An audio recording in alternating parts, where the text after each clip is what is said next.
Et nous retrouvons donc le binôme Issoufi Hamada et Sandia Bakari Moussa, candidat aux élections départementales de Tsingoni.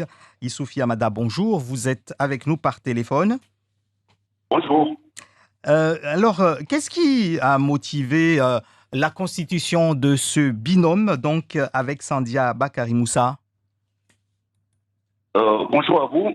Avant de répondre à votre question, hein, je voudrais dire tout d'abord en cette matinée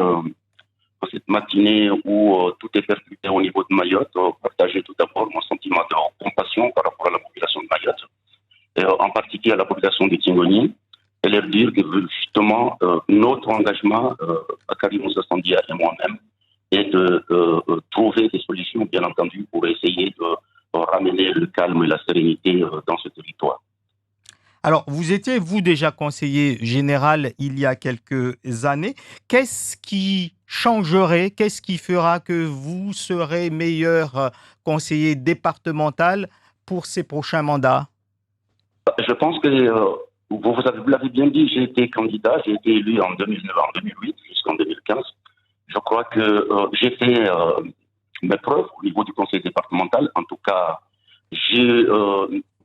j'ose espérer et j'ai l'intime conviction que j'ai rempli la mission qui était la mienne dans la portefeuille dont je disposais au niveau du conseil général.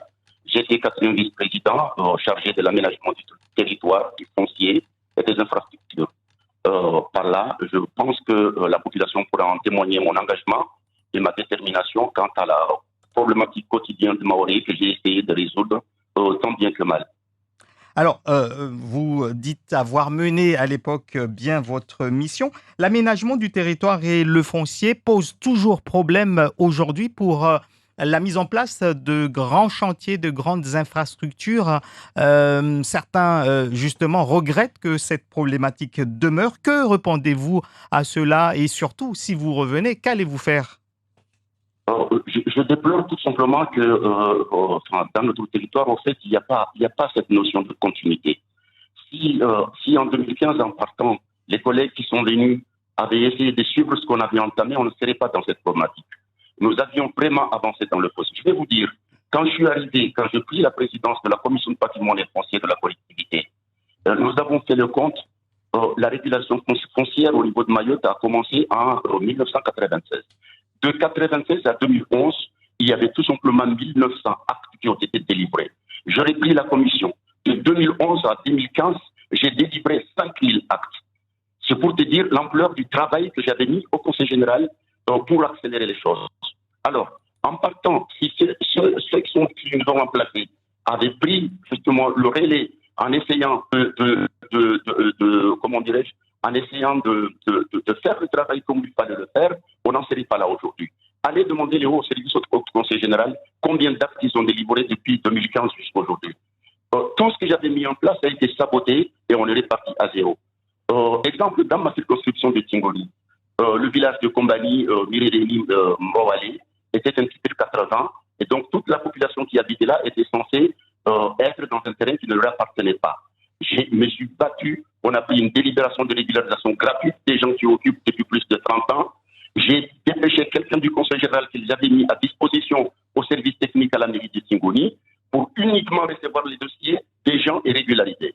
Quand je suis parti, dès que je tournais les dos, ils sont arrivés, ils ont dégagé les types que j'avais placés, ils ont débarqué tous les dossiers et amenés au conseil général et la régularisation foncière est tombée, mais vraiment tombée. Et vous voulez revenir pour remettre de l'ordre dans cela, c'est ça? De l'ordre. Et d'autant plus que le gouvernement nous a donné raison grâce à l'action aussi du sénateur Tani, parce que j'avais raison d'insister. La décision qui est sortie, c'est que tous ceux qui ont occupé une place depuis plus de 30 ans ont le droit d'avoir un titre de propriété. Et donc, j'avais raison d'insister depuis 2011 qu'il fallait absolument régulariser les gens. Donc, ma mission, si j'arrive au Conseil général, c'est de reprendre ce travail-là et de faire en sorte que toute la population de ma circonscription puisse avoir un titre et s'en sentir être chez lui.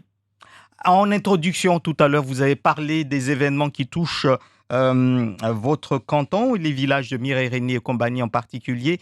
Ça ne date pas d'aujourd'hui. Là, qu'allez-vous répondre réellement, concrètement, pour apaiser cette situation? Est-ce que le conseil départemental a par ailleurs des réponses à leurs attentes sur la question de l'insécurité et de la violence? En tout cas, moi, dans mon projet, j'ai des propositions et j'ai l'intime conviction que nous allons petit à petit essayer d'enrayer cette spirale de violence qui se vit dans Comment? notre pays. Vous savez d'abord, qu'est-ce qui se passe? Ce qui se passe, les gens qui caillassent, les jeunes qui caillassent les bus là tous les jours, ce sont des jeunes qui sont là, assis devant le train de foot. Ils ne font rien à longueur de journée. À un moment donné, ils s'enlacent et ils sont fatigués. Ce sont des jeunes en situation très. On prend la situation à la légère, mais il y a une vraie malaise. Ces jeunes-là, vous savez, ils dorment au foyer de jeunes.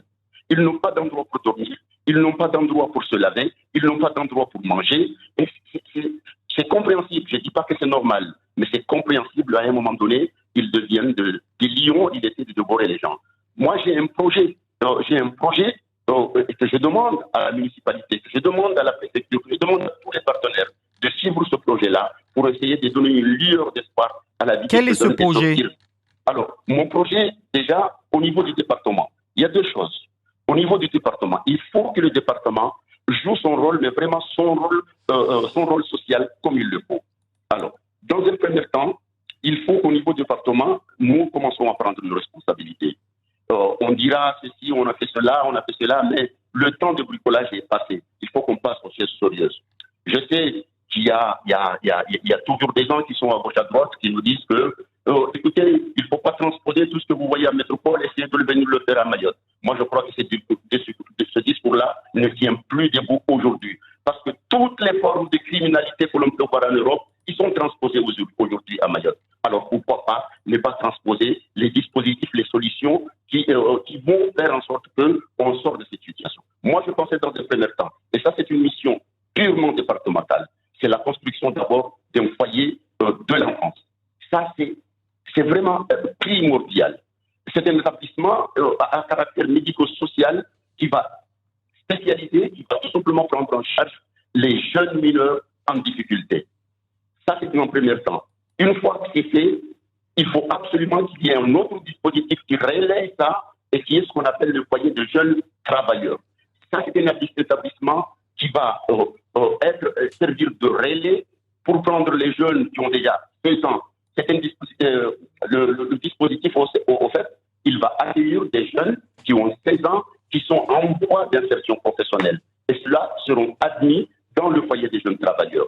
Et dans ce foyer-là, c'est toujours un foyer à caractère médico-social où vous trouverez des éducateurs, des assistants sociaux, des médecins, des éducateurs et tout le monde sera dans ces établissements. Et ça peut se mettre en place très rapidement à la vie de ces jeunes. Et ça peut se mettre très rapidement en place ou il faut encore des commissions, des réflexions, etc. et qui pourraient se mettre en place peut-être à la fin du mandat. Urgent. Ça, c'est urgent. On ne peut pas attendre. Ça, c'est urgent.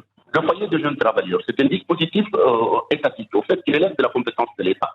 Et moi, mon rôle en arrivant au Conseil général, par exemple, les autres cantons n'appellent pas de ce dispositif dans leur canton. Moi, j'en veux, parce que je sais que c'est un dispositif qui va beaucoup servir pour essayer d'arrêter ou d'estopper ou de trouver une solution par rapport à la spirale de violence qui se vit dans notre groupe. Donc, ça ne peut pas attendre. Ça urge.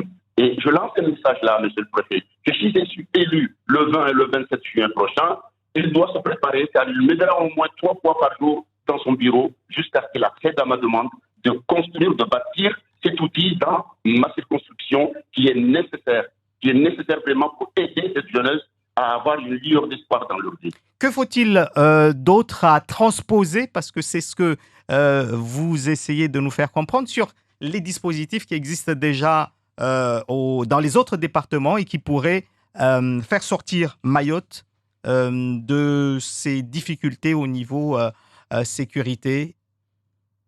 Alors, il y a déjà le foyer de jeunes de l'enfance. Le foyer de l'enfance. Il y a déjà le foyer de l'enfance, ça c'est très important. Il y a le foyer de jeunes travailleurs. C'est aussi important. Il y a le foyer, l'autre foyer en milieu fermé qui est de la compétence du ministère de la Justice. Le centre éducatif fermé, ça c'est de la compétence du ministère de la Justice. Et ça c'est important aussi.